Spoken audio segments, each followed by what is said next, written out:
देश की सुरक्षा से लेकर खेल के मैदान तक, विज्ञान की प्रयोगशालाओं से लेकर दुनिया के बड़े मंचों तक भारत ने हर जगह अपनी मजबूत छाप छोड़ी।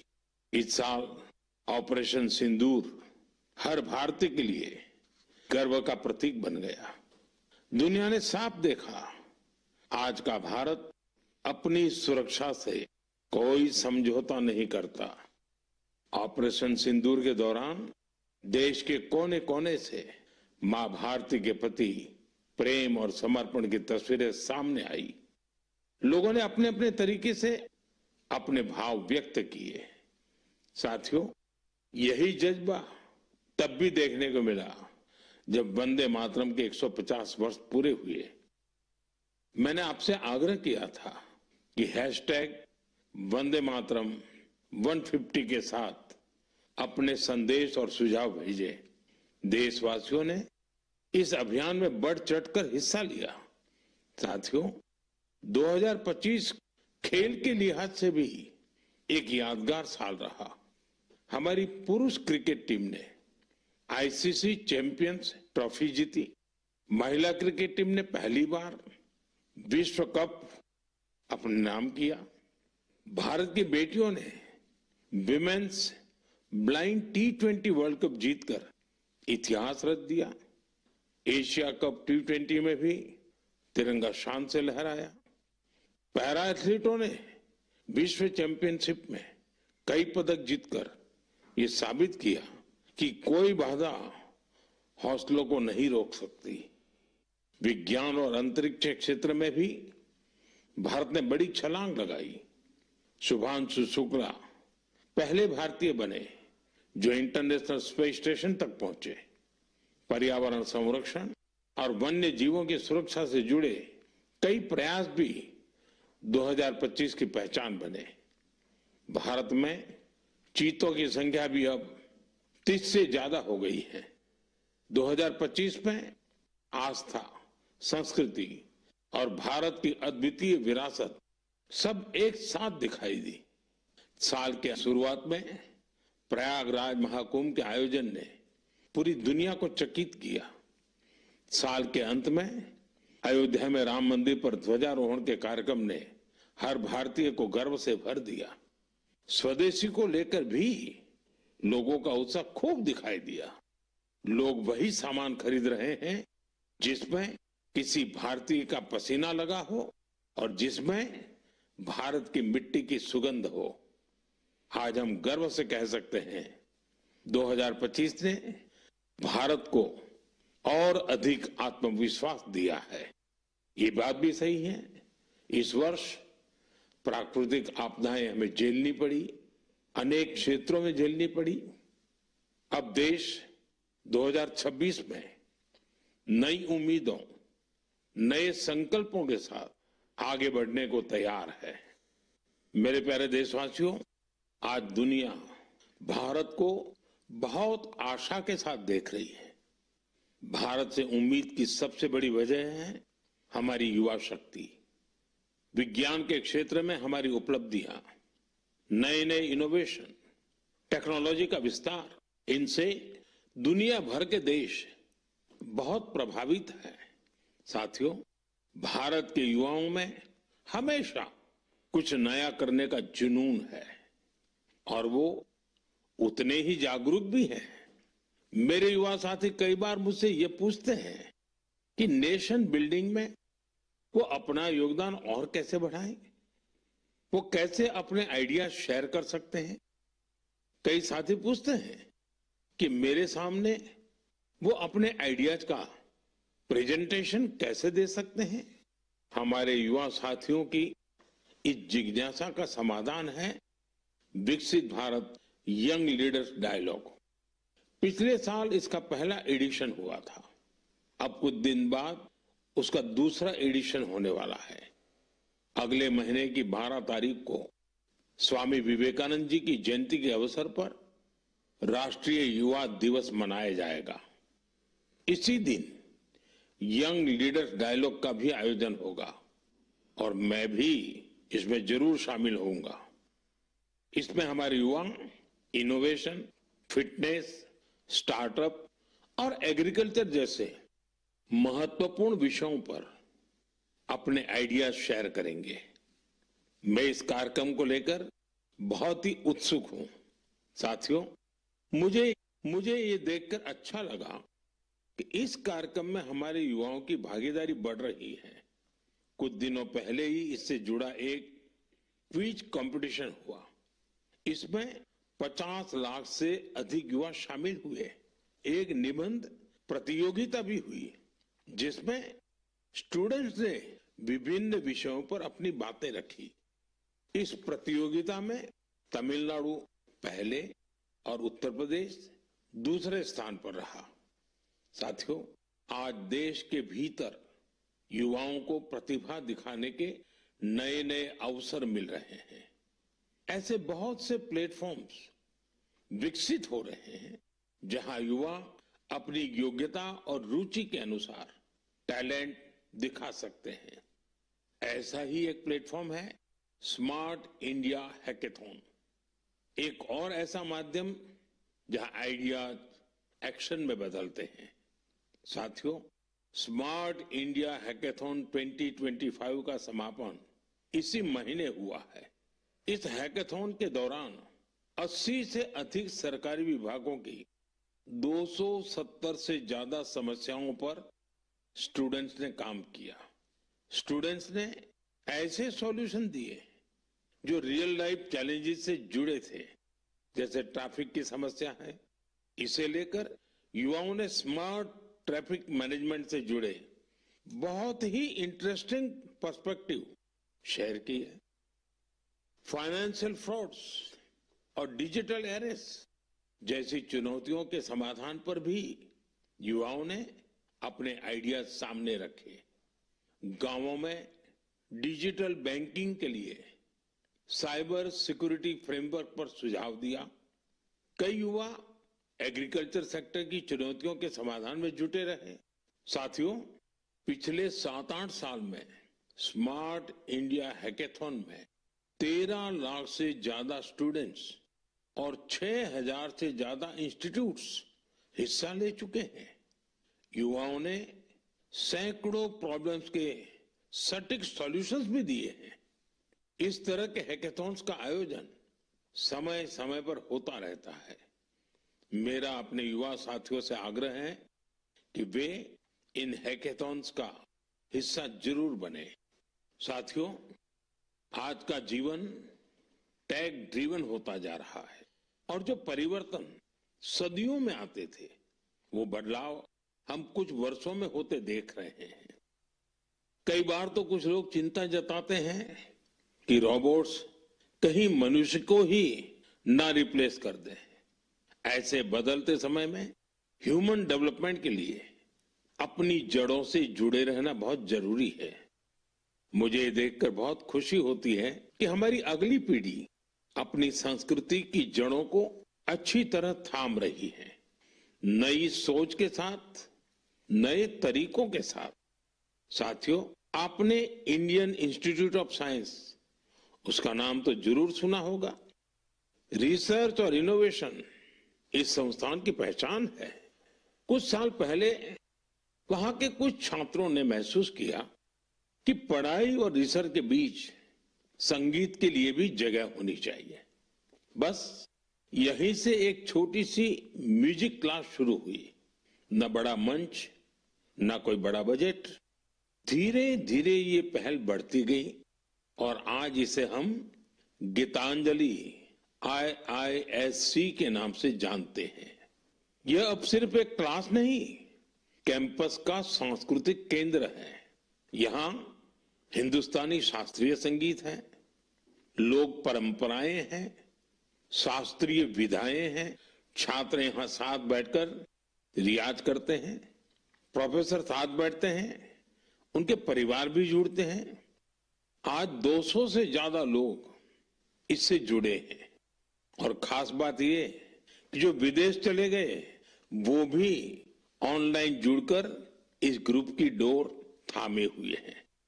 साथियों, अपनी जड़ों से जुड़े रहने के ये प्रयास सिर्फ भारत तक सीमित नहीं है, दुनिया के अलग अलग कोनों और वहां बसे भारतीय भी अपनी भूमिका निभा रहे हैं। एक और उदाहरण जो हमें देश से बाहर ले जाता है, ये जगह है दुबई। वहां रहने वाले कन्नड़ा परिवारों ने खुद से एक जरूरी सवाल पूछा, हमारे बच्चे टेक वर्ल्ड में आगे तो बढ़ रहे हैं, लेकिन कहीं वो अपनी भाषा से दूर तो नहीं हो रहे हैं। यहीं से जन्म हुआ कन्नड़ा पाठशाले का एक ऐसा प्रयास जहां बच्चों को कन्नड़ा पढ़ना, सीखना, लिखना और बोलना सिखाया जाता है। आज इससे 1000 से ज्यादा बच्चे जुड़े हैं। वाकई कन्नड़ा नाडु नुडी नम्मा हेम्मे, कन्नड़ा की भूमि और भाषा हमारा गर्व है। साथियों, एक पुरानी कहावत है, जहां चाह वहां राह। इस कहावत को फिर से सच कर दिखाया है मणिपुर के एक युवा मोइरांगथेम सेठ जी ने। उनकी उम्र 40 साल से भी कम है। श्रीमान मोइरांगथेम जी मणिपुर के जिस दूर सुदूर क्षेत्र में रहते थे, वहां बिजली की बड़ी समस्या थी। इस चुनौती से निपटने के लिए उन्होंने लोकल सॉल्यूशन पर जोर दिया और उन्हें ये सॉल्यूशन मिला सोलर पावर में। हमारे मणिपुर में वैसे भी सोलर एनर्जी पैदा करना आसान है, तो मोइरांगथेम जी ने सोलर पैनल लगाने का अभियान चलाया और इस अभियान की वजह से आज उनके क्षेत्र के सैकड़ों घरों में सोलर पावर पहुंच गई है। खास बात यह है कि उन्होंने सोलर पावर का उपयोग हेल्थ केयर और आजीविका को बेहतर बनाने के लिए किया है। आज उनके प्रयासों से मणिपुर में कई हेल्थ सेंटर्स को भी सोलर पावर मिल रही है। उनके इस काम से मणिपुर की नारी शक्ति को भी बहुत लाभ मिला है। स्थानीय मछुआरों और कलाकारों को भी इससे मदद मिली है। साथियों, आज सरकार पीएम सूर्यघर मुफ्त बिजली योजना के तहत हर लाभार्थी परिवार को सोलर पैनल लगाने के लिए करीब करीब 75 से 80 हजार रुपए दे रही है। मोइरांगथेम जी के ये प्रयास यूं तो व्यक्तिगत प्रयास है, लेकिन सोलर पावर से जुड़े हर अभियान को नई गति दे रहे हैं। मैं मन की बात के माध्यम से उन्हें अपनी शुभकामनाएं देता हूं।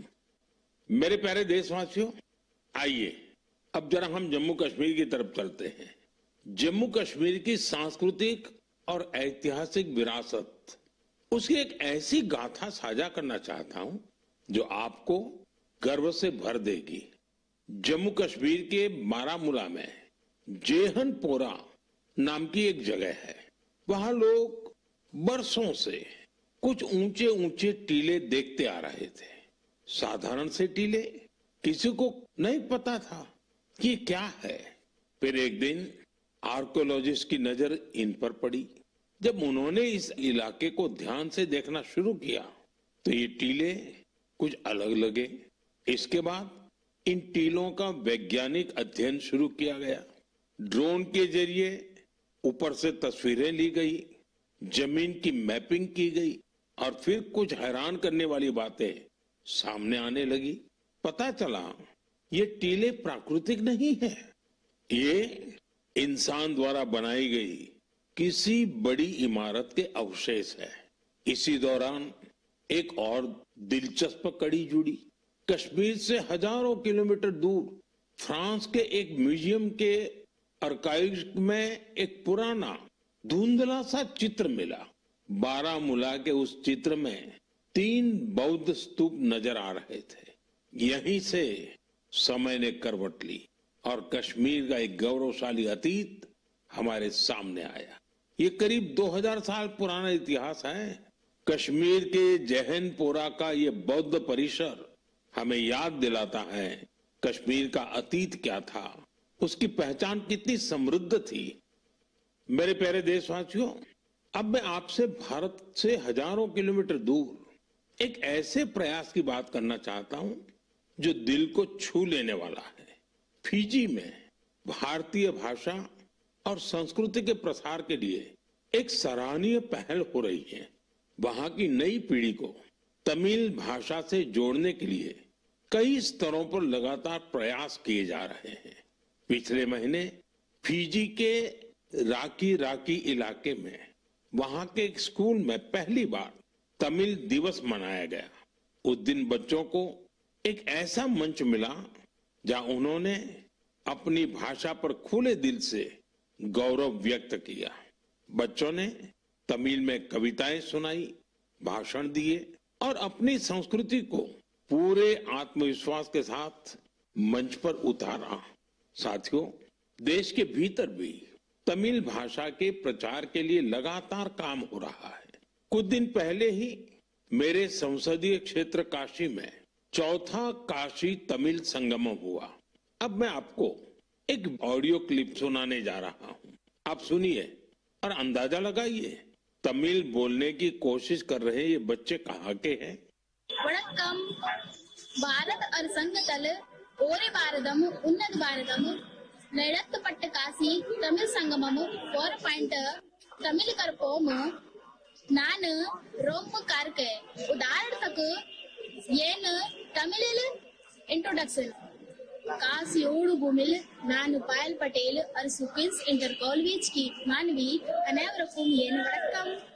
साथियों, आपको जानकर हैरानी होगी तमिल भाषा में इतनी सहजता से अपनी बात रखने वाले ये बच्चे काशी के हैं, वाराणसी के हैं। इनकी मातृभाषा हिंदी है, लेकिन तमिल भाषा के प्रति लगाव ने इन्हें तमिल सीखने के लिए प्रेरित किया है। इस साल वाराणसी में काशी तमिल संगमम के दौरान तमिल सीखने पर खास जोर दिया गया था। लर्न तमिल, तमिल कराकलम, इस थीम के तहत वाराणसी के 50 से ज्यादा स्कूलों में विशेष अभियान भी चलाए गए। इसी का नतीजा हमें इस ऑडियो क्लिप में सुनाई देता है। एन्न पेर वैष्णव नान निवेदिता शिक्षा सदन बालिका इंटर कॉलेज वाराणसी पढ़िक्किरेन। नान काशी तमिल कर्कलाम 4.0 ला तमिल भाषा पिक्कावुम इल्लुवम करेन। इंधा वयपुक्क पराधान नरेंद्र मोदी अवगलेकु नान नंटी सोलिगरेन। साथियों, तमिल भाषा दुनिया की सबसे प्राचीन भाषा है। तमिल साहित्य भी अत्यंत समृद्ध है। मैंने मन की बात में काशी तमिल संगमम में भाग लेने का आग्रह किया था। मुझे खुशी है कि आज देश के दूसरे हिस्सों में भी बच्चों और युवाओं के बीच तमिल भाषा को लेकर नया आकर्षण दिख रहा है। यही भाषा की ताकत है, यही भारत की एकता है। साथियों, अगले महीने हम देश का 77वां गणतंत्र दिवस मनाएंगे। जब भी ऐसे अवसर आते हैं तो हमारा मन स्वतंत्रता सेनानियों और संविधान निर्माताओं के प्रति कृतज्ञता के भाव से भर जाता है। हमारे देश ने आजादी पाने के लिए लंबा संघर्ष किया है। आजादी के आंदोलन में देश के हर हिस्से के लोगों ने अपना योगदान दिया है, लेकिन दुर्भाग्य से आजादी के अनेकों नायक नायिकाओं को वो सम्मान नहीं मिला जो उन्हें मिलना चाहिए था। ऐसी ही एक स्वतंत्रता सेनानी है ओडिशा की पार्वती गिरी जी। जनवरी 2026 में उनकी जन्म शताब्दी मनाई जाएगी। उन्होंने 16 वर्ष की आयु में भारत छोड़ो आंदोलन में हिस्सा लिया था। साथियों, आजादी के आंदोलन के बाद पार्वती गिरी जी ने अपना जीवन समाज सेवा और जनजातीय कल्याण को समर्पित कर दिया था। उन्होंने कई अनाथालयों की स्थापना की। उनका प्रेरक जीवन हर पीढ़ी का मार्गदर्शन करता रहेगा। मैं पार्वती गिरी जी को श्रद्धांजलि अर्पण करूं छी। साथियों, ये हमारा दायित्व है कि हम अपनी विरासत को न भूलें। हम आजादी दिलाने वाले नायक नायिकाओं की महान गाथा को अगली पीढ़ी तक पहुंचाए। आपको याद होगा, जब हमारी आजादी के 75 वर्ष हुए थे, तब सरकार ने एक विशेष वेबसाइट तैयार की थी। इसमें एक विभाग अनसंग हीरोज को समर्पित किया गया था। आज भी आप इस वेबसाइट पर विजिट करके उन महान विभूतियों के बारे में जान सकते हैं, जिनकी देश को आजादी दिलाने में बहुत बड़ी भूमिका रही है। मेरे प्यारे देशवासियों, मन की बात के जरिए हमें समाज की भलाई से जुड़े महत्वपूर्ण विषयों पर चर्चा करने का एक बहुत अच्छा अवसर मिलता है। आज मैं एक ऐसे मुद्दे पर बात करना चाहता हूं जो हम सभी के लिए चिंता का विषय बन गया है। आईसीएमआर यानी Indian council of medical research ने हाल ही में एक रिपोर्ट जारी की है। इसमें बताया गया है कि निमोनिया और यूटीआई जैसी कई बीमारियों के खिलाफ एंटीबायोटिक दवाएं कमजोर साबित हो रही है। हम सभी के लिए यह बहुत ही चिंताजनक है। रिपोर्ट के मुताबिक इसका एक बड़ा कारण लोगों द्वारा बिना सोचे समझे एंटीबायोटिक दवाओं का सेवन है। एंटीबायोटिक ऐसी दवाएं नहीं हैं जिन्हें यूं ही ले लिया जाए। इनका इस्तेमाल डॉक्टर की सलाह से ही करना चाहिए। आजकल लोग यह मानने लगे हैं कि बस एक गोली ले लो, हर तकलीफ दूर हो जाएगी। यही वजह है कि बीमारियां और संक्रमण इन एंटीबायोटिक दवाओं पर भारी पड़ रहे हैं। मैं आप सभी से आग्रह करता हूं कि कृपया अपनी मनमर्जी से दवाओं का इस्तेमाल करने से बचें। एंटीबायोटिक दवाओं के मामले में तो इस बात का ध्यान रखना बहुत जरूरी है। मैं तो यही कहूंगा, मेडिसिन के लिए गाइडेंस और एंटीबायोटिक्स के लिए डॉक्टर्स की जरूरत है। ये आदत आपकी सेहत को बेहतर बनाने में बहुत मददगार साबित होने वाली है। मेरे प्यारे देशवासियों, हमारी पारंपरिक कलाएं समाज को सशक्त करने के साथ ही लोगों की आर्थिक प्रगति का भी बड़ा माध्यम बन रही है। आंध्र प्रदेश के नारसापुरम जिले की लेस क्राफ्ट की चर्चा अब पूरे देश में बढ़ रही है। ये लेस क्राफ्ट कई पीढ़ियों से महिलाओं के हाथों में रही है। बहुत धैर्य और बारीकी के साथ देश की नारी शक्ति ने इसका संरक्षण किया है।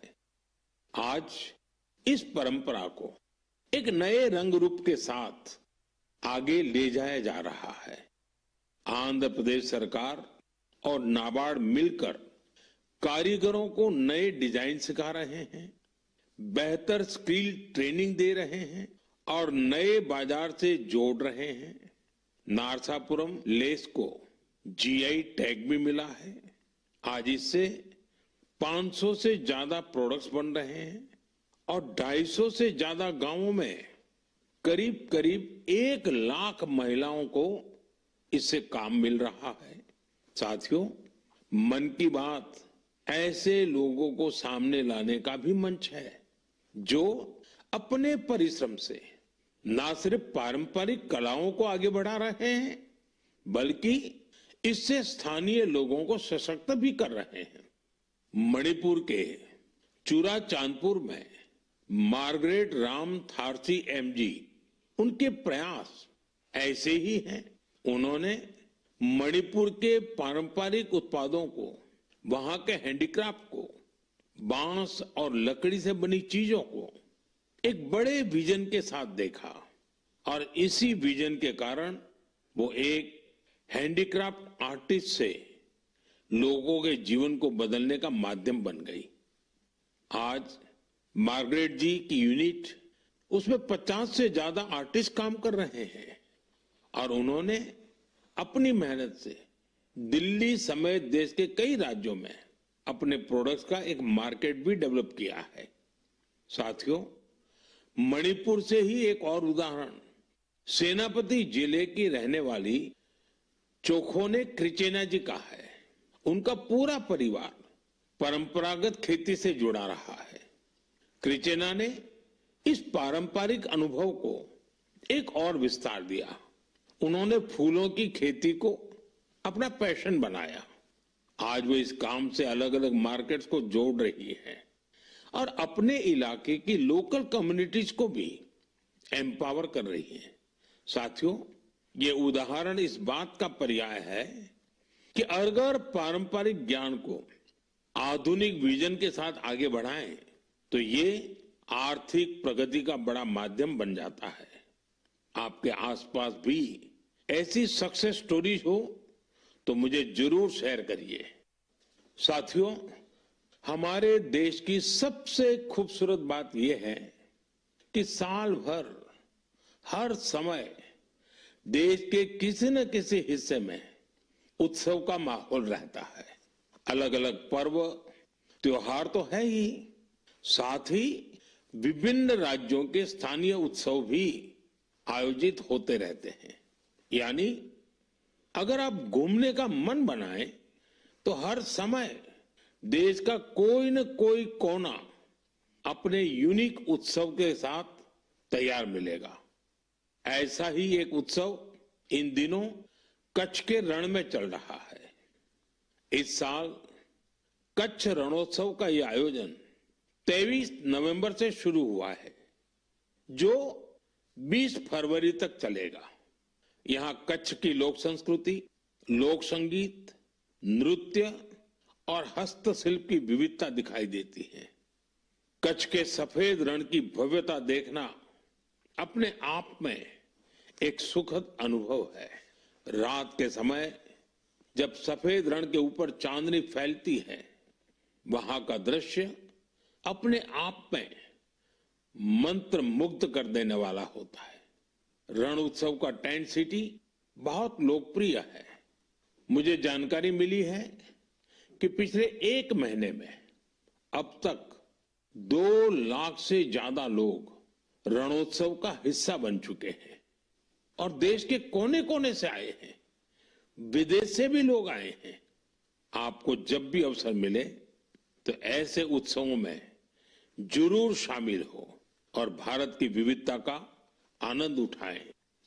साथियों, 2025 में मन की बात का ये आखिरी एपिसोड है।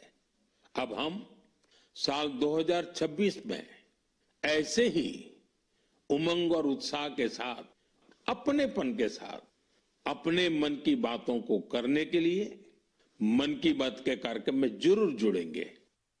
नई ऊर्जा, नए विषय और प्रेरणा से भर देने वाली देशवासियों की अनगिनत गाथाओं मन की बात में हम सबको जोड़ती हैं। हर महीने मुझे ऐसे अनेक संदेश मिलते हैं जिसमें विकसित भारत को लेकर लोग अपना विजन साझा करते हैं। लोगों से मिलने वाले सुझाव और इस दिशा में उनके प्रयासों को देखकर ये विश्वास और मजबूत होता है। और जब ये सब बातें मेरे तक पहुंचती हैं तो विकसित भारत का संकल्प जरूर सिद्ध होगा। ये विश्वास दिनों दिन मजबूत होता जाता है। साल 2026 इस संकल्प सिद्धि की यात्रा में एक अहम पड़ाव साबित हो। आपका और आपके परिवार का जीवन खुशहाल हो, इसी कामना के साथ इस एपिसोड में विदाई लेने से पहले मैं जरूर कहूंगा, फिट इंडिया मूवमेंट, आपको भी फिट रहना है। ठंडी का ये मौसम व्यायाम के लिए बहुत उपयुक्त होता है। व्यायाम जरूर करें। आप सभी को 2026 की बहुत बहुत शुभकामनाएं। धन्यवाद। वंदे मातरम।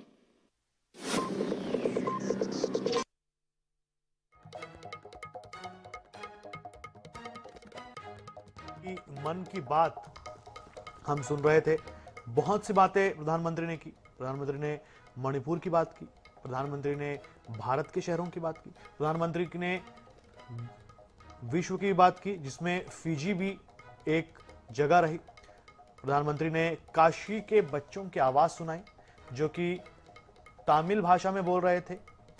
प्रधानमंत्री ने बताया कि कैसे उत्तर प्रदेश के स्कूलों में 50 ऐसे स्कूल जहां प्रयास किया गया बच्चों को तमिल सिखाने का, और बच्चे बहुत ही खूबसूरती से तमिल भाषा में बात कर रहे थे। प्रधानमंत्री ने बताया कि भारत से दुनिया कई तरह से प्रभावित हो रही है। आईसीसी चैंपियन भारत बना और इस पर भी प्रधानमंत्री ने प्रकाश डाला। प्रधानमंत्री ने बताया कि कैसे महिला क्रिकेट ने भी परचम लहराया पूरी दुनिया में। प्रधानमंत्री ने बताया कि अक्सर हम दवाइयां बिना किसी प्रिस्क्रिप्शन के ले लेते हैं, तो ऐसा हमें नहीं करना है। प्रधानमंत्री ने बताया कि ठंड का समय है जो कि बहुत प्रभावी और उपयुक्त होता है शारीरिक एक्सरसाइज के लिए और इसे हमें करना चाहिए। दुबई का कन्नड़ पाठशाला का जन्म हुआ, ये भी जानकारी उन्होंने दी। तमिल भाषा के प्रचार के लिए काम किया गया, जैसे कि मैंने आपको बताया। फिजी में तमिल दिवस का आयोजन हुआ। विकास के लिए जड़ों से जुड़े रहना जरूरी है। उन्होंने अपनी प्रतिबद्धता विकसित भारत की फिर से दोहराई। भारत से उन्होंने बताया कि दुनिया कई तरह से प्रभावित हो रही है। तो ये 129वां एपिसोड था और इस साल का आखिरी एपिसोड था। उन्होंने 2026 नए साल की शुभकामनाएं भी दी। उन्होंने राम मंदिर